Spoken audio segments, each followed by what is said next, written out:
Question number 21 करेंगे हम। Question 21 में लिखा है in the following transaction enter the following transaction in the books of Amar. तो ऊपर आ जाएगा in the books of Amar.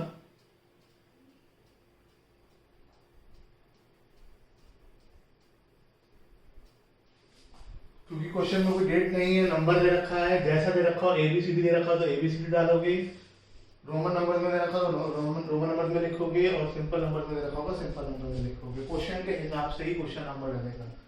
Bot goods from Sohan for 20,000 and paid carriage. तो जैसा कि मैंने पहले भी आपको बताया कि अगर गुड्स परचेज किया है और उसके साथ कैरेज पे किया है तो उसके लिए कैरेज अकाउंट डेबिट होगा। लेकिन अगर कोई एसेट परचेज किया होता तो उसके लिए एसेट अकाउंट डेबिट में ही अमाउंट आ जाती कैरेज की। फिलहाल एंट्री आप कंबाइन भी कर सकते हो, अलग अलग भी कर सकते हो। हमने गुड्स परचेज किए हैं इसलिए परचेज अकाउंट डेबिट, कैरेज पे किया है तो कैरेज अकाउंट डेबिट। कैरेज का क्या मतलब होता है? सामान को अपनी दुकान तक लाने पर किया गया खर्चा। नाम दिया हुआ है तो उधार में खरीदा होगा और कैरेज पे किया है इसलिए टू कैश अकाउंट आएगा। अमाउंट गुड्स परचेज करे हैं 20,000 के और कैरेज पे करा है 500 का। सोहन को हमें 20,000 देने हैं और हमारे पास से कैश 500 कम हो जाएगा। आप इनकी अलग अलग एंट्री भी कर सकते थे। ये दोनों एंट्री कंबाइंड इस वजह से हुई कि ये एक साथ एक ही टाइम पर हुई है, इसमें कोई अकाउंट कॉमन है ही नहीं। अलग अलग एंट्री करते तो purchase account debit to Sohan, carriage account debit to cash. Being goods purchase from Sohan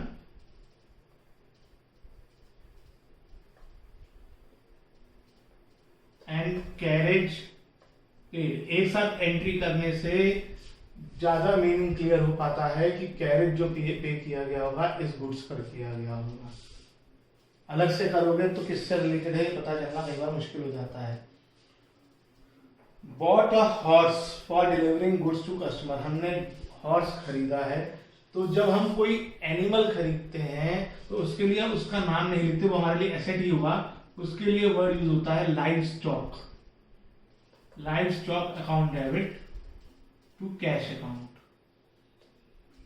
being horse purchased.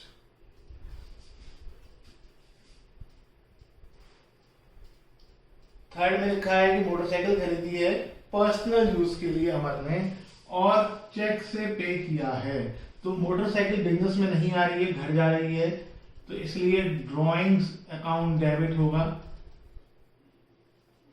और हमने चेक से पे किया है इसलिए टू बैंक अकाउंट आएगा। Being motorcycle purchase for personal use. Being motorcycle purchase for personal use.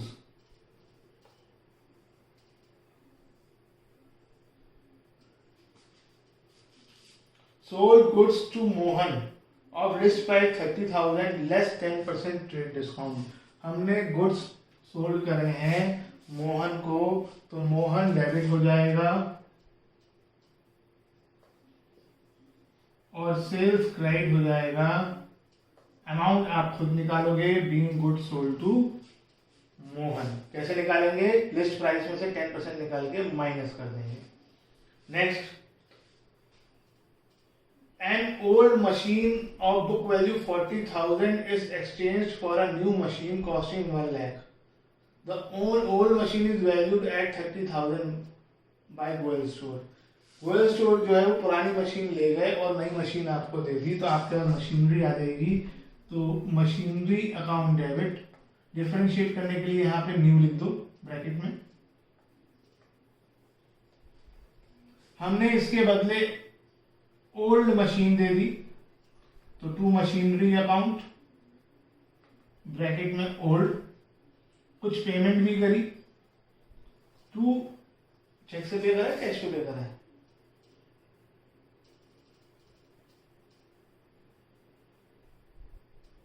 नहीं बताया है। और वैसे भी नाम दे दिया है गोयल स्टोर्स तो हम मान के चलेंगे उधार में है टू गोयल स्टोर्स। अब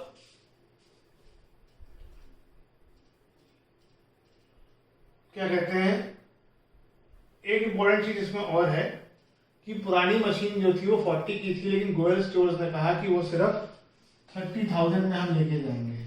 तो जो ओल्ड मशीनरी उन्होंने ली है उसे ले जाने में हमें लॉस भी हो गया है, तो वो लॉस डेबिट हो जाएगा, loss on sale of machinery. एक तरह से पुरानी मशीन हमने बेची है जिसपे हमें नुकसान हो गया है। नई मशीनरी 1 लाख की आई है, पुरानी मशीनरी 40,000 वाली गई है जिसपे हमें लॉस 10,000 का हो गया है। और क्योंकि 1 लाख में से गोयल स्टोर जो मशीनरी ले गए हैं वो 30,000 में ले गए हैं, तो बाकी 70,000 गोयल को हमें देने पड़ेंगे। आप चेक कर सकते हैं डेबिट और क्रेडिट इक्वल आ रहा होगा। आप लॉस ऑन सेल में बचा हुआ नंबर ले सकते थे कि यहाँ अमाउंट लिख दी, यहाँ लिख दी, यहाँ लिख दी, बाकी बची यहाँ। Being old machinery exchange for new machinery, being old machinery exchange for new machinery.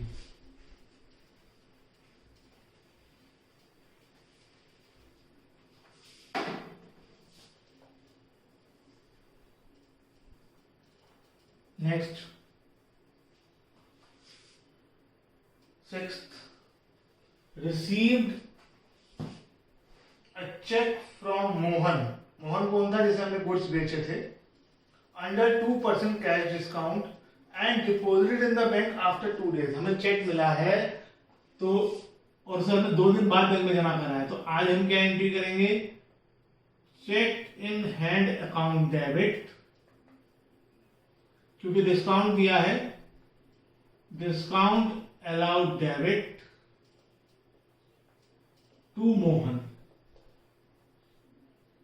Mohan में अमाउंट आ जाएगी एंट्री नंबर 4 से, जितनी 4 में अमाउंट थी वो मोहन में आ जाएगी, उसका 2% डिस्काउंट में आ जाएगा, बाकी अमाउंट चेक इन हैंड में आ जाएगी। अमाउंट खुद निकालोगे, being check received from Mohan in full settlement.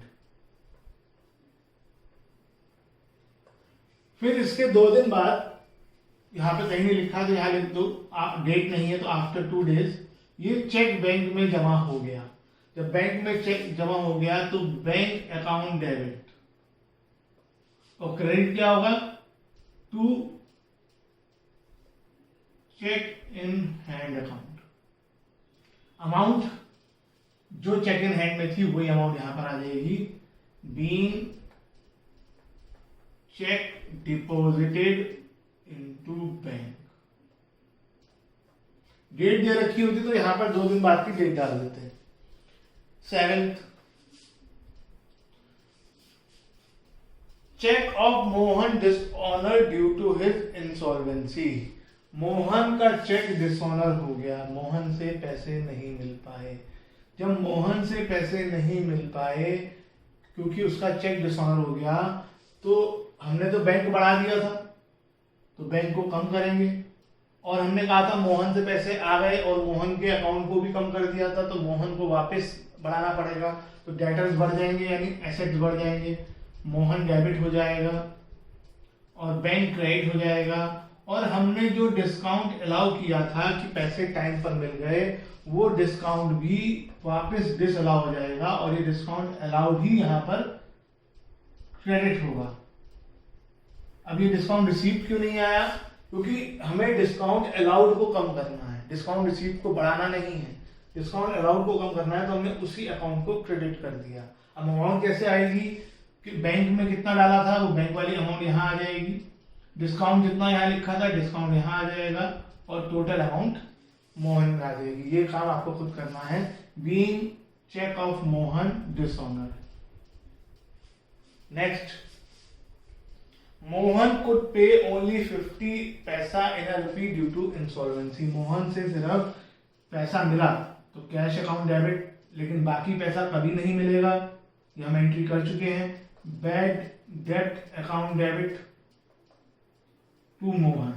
Amount कैसे आएगी, मोहन में ऊपर वाली एंट्री से अमाउंट आ जाएगी जितना मोहन से लेना था, 50% कैश में, 50% बैड डेट में, being 50 paisa in a rupee received from Mohan. ये अमाउंट्स आप खुद पूरी करेंगे, ये आपका होमवर्क है।